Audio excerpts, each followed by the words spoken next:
Hey guys, this is Mark Howard, author of the Griffin Legends fantasy novel series. Thanks for joining me here tonight. I came across an interesting post on Twitter, and it's something closely related to a topic I get really passionate about. And so let me start by reading this here. This is from Meg Pillow on Twitter. She writes, "And yes, I understand that sometimes we write characters who are awful people. But if those characters have reductive, hateful attitudes, those attitudes must be challenged somewhere in the text.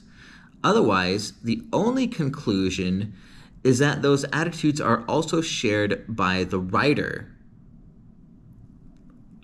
That is a really interesting take, and one that I entirely disagree with here. So, there's a little phrase I use frequently in regards to statements like this, and it's didacticism degrades art. So what I mean by that here is that good art engages in a conversation with complex characters, moral situations where there is maybe not a good clear-cut right or wrong answer, and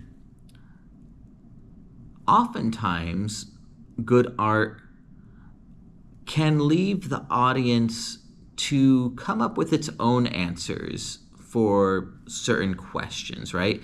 Sometimes there is an issue where both sides have merit, and it's up to the audience to figure out what is really right or wrong for a given character or situation in a story.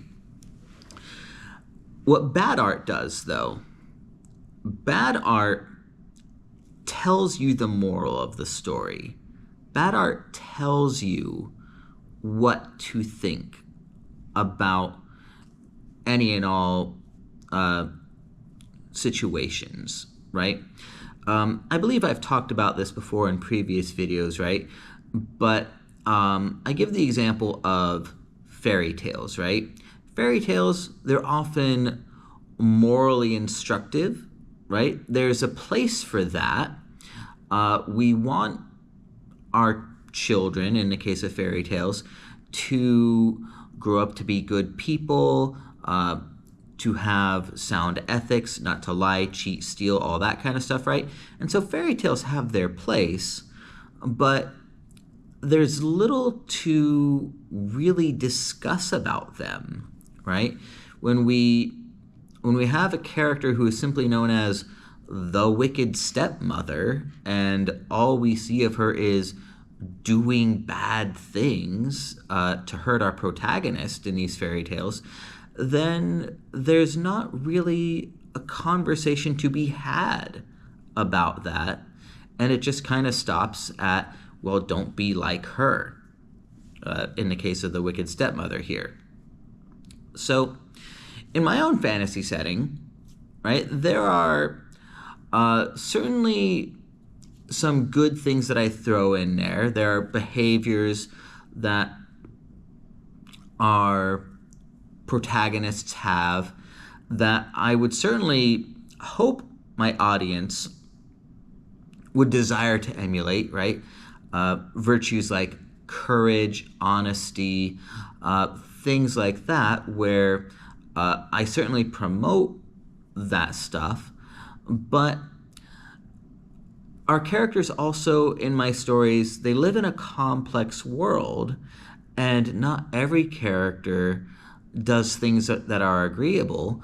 But to Meg Pillow's point, there are certain things in my story that I don't think I could address within the text, at least not without breaking the setting here. I'll give you one clear-cut example of this.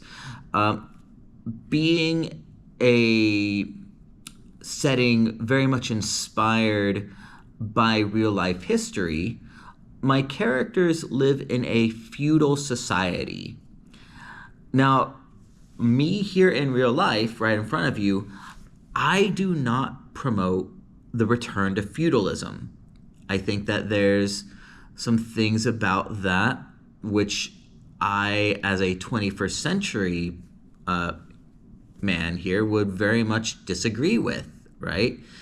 But my characters live in a world where there's not going to be a democratic revolution, right? And so that is something that I will not address in my stories, and at the same time I'm going to try to represent feudalism more or less accurately here, right? It's certainly not something romantic, but at the same time it's something that people did live under for a very long time in the Middle Ages, and they seem to be okay for the most part with it. And so that's it. That's one example of something within my stories that I'm not going to address the moral rightness or wrongness of it, simply because my characters don't know any other system to live under. They don't have any other frame of reference to go with here. And so this is something that I'm just not going to touch as far as creating some character to spout off modern moral sensibilities, because my goal as a writer is not to tell you, the audience, how you should vote, what kind of government you should have, or anything like that.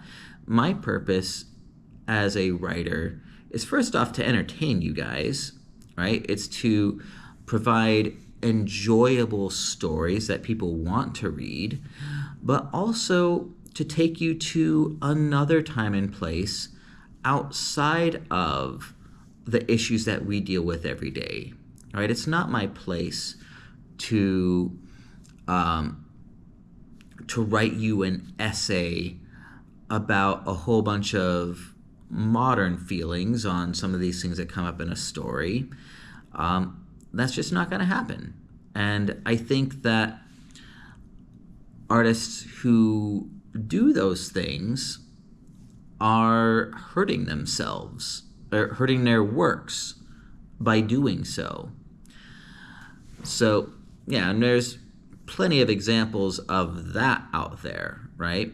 I think there are a lot of modern movies, for instance, where they are, the creators are more concerned with getting a message across than they are about artistic integrity concerning their source material. I'll particularly call out Star Wars on this one, right? Star Wars has had a number of creators touch it since Disney bought the intellectual property, and I don't hate all of the new editions. I think that there are some movies and shows that have come out since Disney acquired Star Wars that I think have been genuinely entertaining, right? I enjoyed watching The Mandalorian. I enjoyed watching Rogue One. And I think those are good entries into the series. But then there are other entries that I feel were pretty heavy-handed, pretty political. And these are things that I don't think help the franchise overall. And so, yeah, I'll just close by saying, or close by repeating my little mantra: didacticism degrades art. It is not the job of the artist to address every single moral or character shortcoming within his work or her work. And I think if we did take the time to do that, then we would not have a conversation, right? We would have a lesson manual, and that's not really the goal of good art. Anyway, thank you guys so much for tuning in. Be sure to like, share, subscribe, all of that stuff. I enjoy your comments. Please leave me some feedback here. Do you agree with what I say? Do you not agree with what I say? And yeah, I'd love to hear from you guys. Anyway, take care, and we'll see you next time.